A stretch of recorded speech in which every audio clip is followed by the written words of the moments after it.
Hey everybody, welcome to Visual Communication Media. My name is Adam Rozeski. It's a pleasure to see each and every one of you. So excited to have you all here. Welcome to quarter one at the end of winter quarter for term two. Really excited to have you all here, and I'm really happy because I get to talk about a lot of things that I love, which is understanding visuals and design, because I'm a game designer and a project manager. I've worked with visuals my whole life, and you're probably wondering why you're taking this course, because you're pretty much asking yourself, well, I know how to communicate visually. I understand things. Like, I see signs and pictures and TV, and I can see what the visuals are telling me a lot of times, but you don't realize, no matter what industry you're in, visuals are built specific so that people can understand them easily, but they're also built for the right target market and understanding what things are and where they can be without you having to really speak to somebody a lot of times. For example, I work in video games.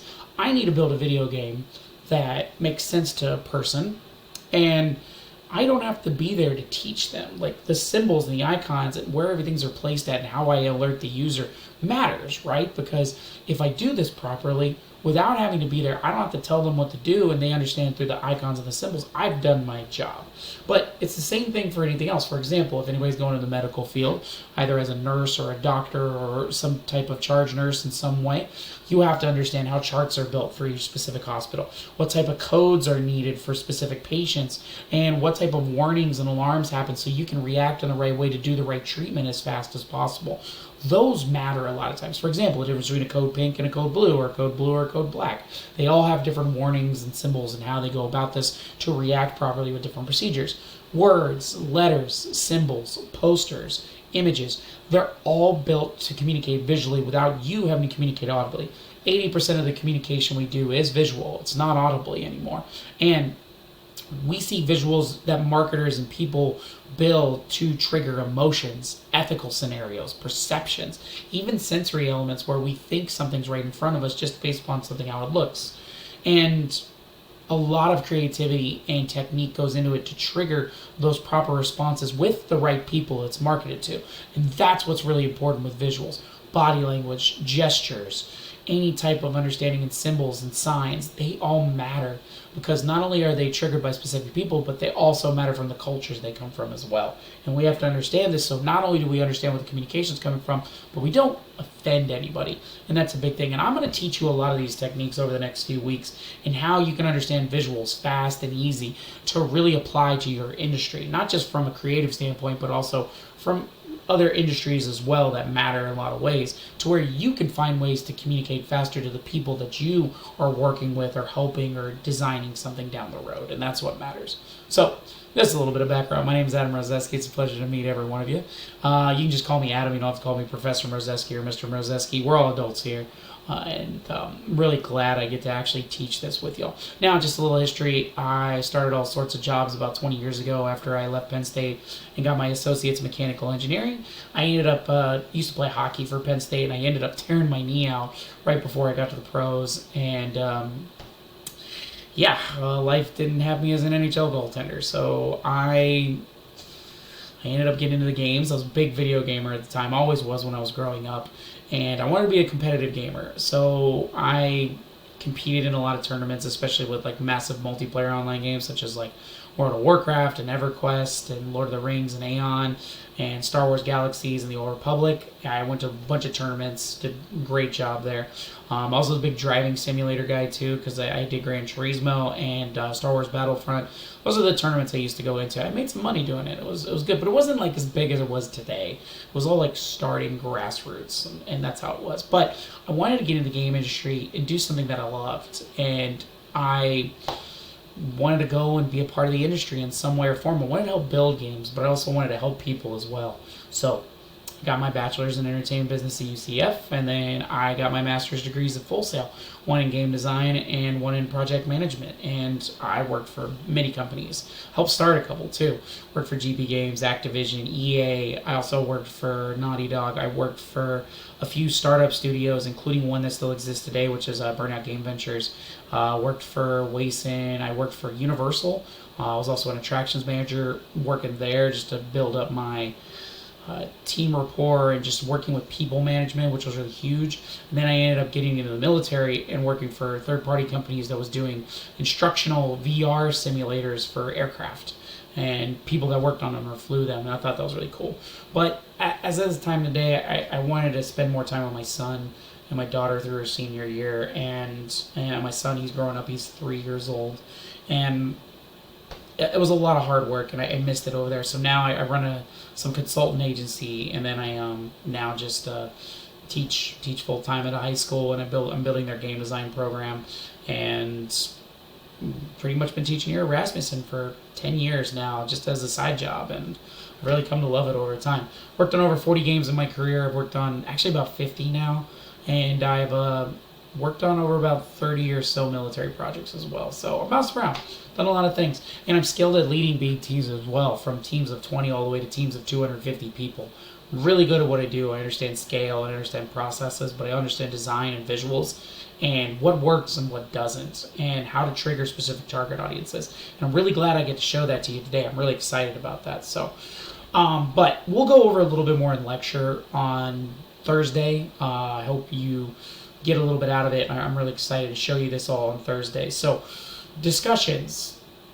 I have 2 types of assignments. I have discussions. Initial posts are always due on Tuesday night. Reply posts due on Saturday night. Please make sure you have them turned in by the end of those nights, because once it hits to the next day after that, they're considered late.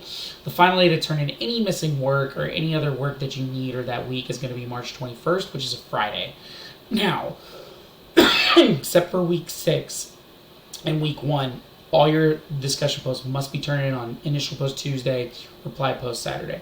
Week 1, everything's going to be due on Saturday this week. And then week 6, everything should be due on Friday. All right, so make sure that's good.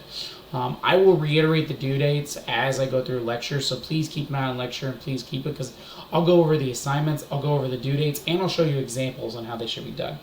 Now, same thing for written assignments as well. Written assignments are always due Sunday. I'll always go over them in lecture, how to do them, and give examples for those. The only day that you need to make sure that your written assignments are turned in that are not on Sunday will be the last week, which is Friday, March 21st. That'll be the end of the day on Friday, so make sure about that. That'll be good. Now, I always have live lectures. Live lectures are always on Monday each week. They're going to take place from 6 p.m. Eastern to 5 p.m. Central, except for week 1. That's going to be a Thursday, same time, 5 p.m. Central, 6 p.m. Eastern. I always post the lecture links in the announcement, and you should be invited to my Teams channel, so that way it should be good. I'll show you where everything's located at and all that stuff, but the link to the lecture should be in your announcements right now. So if you have any questions, just send me a message and let me know. Now, I get it. People have stuff to do. They have families. I mean, I have family.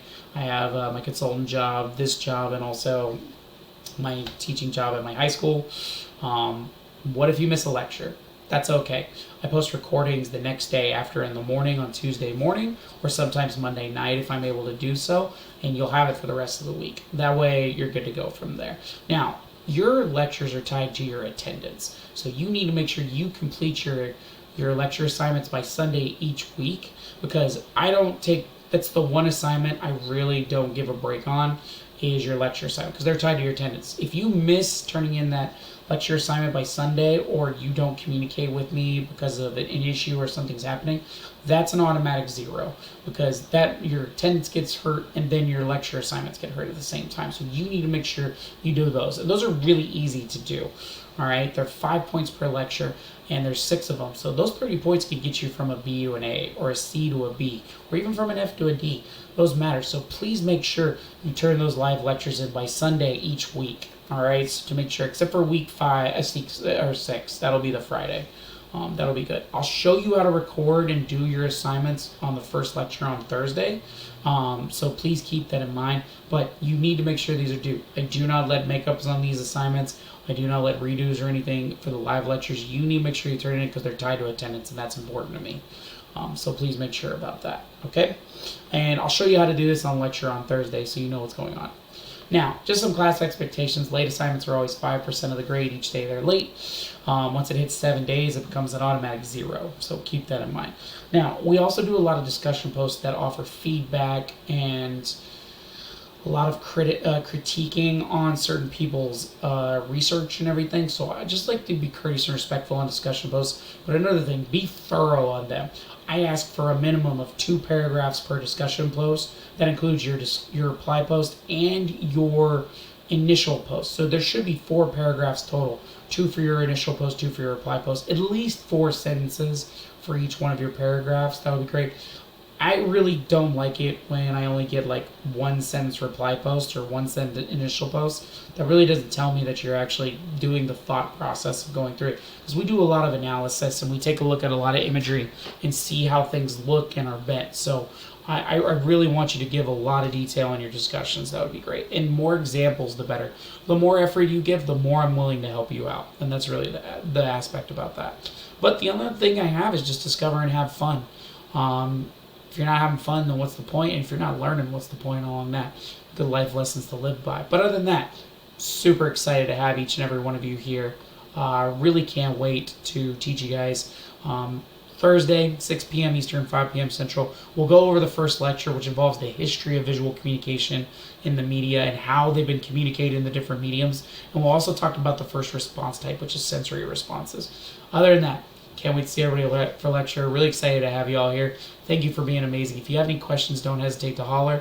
And looking forward to seeing everyone on Thursday. All right, take it easy. Bye-bye.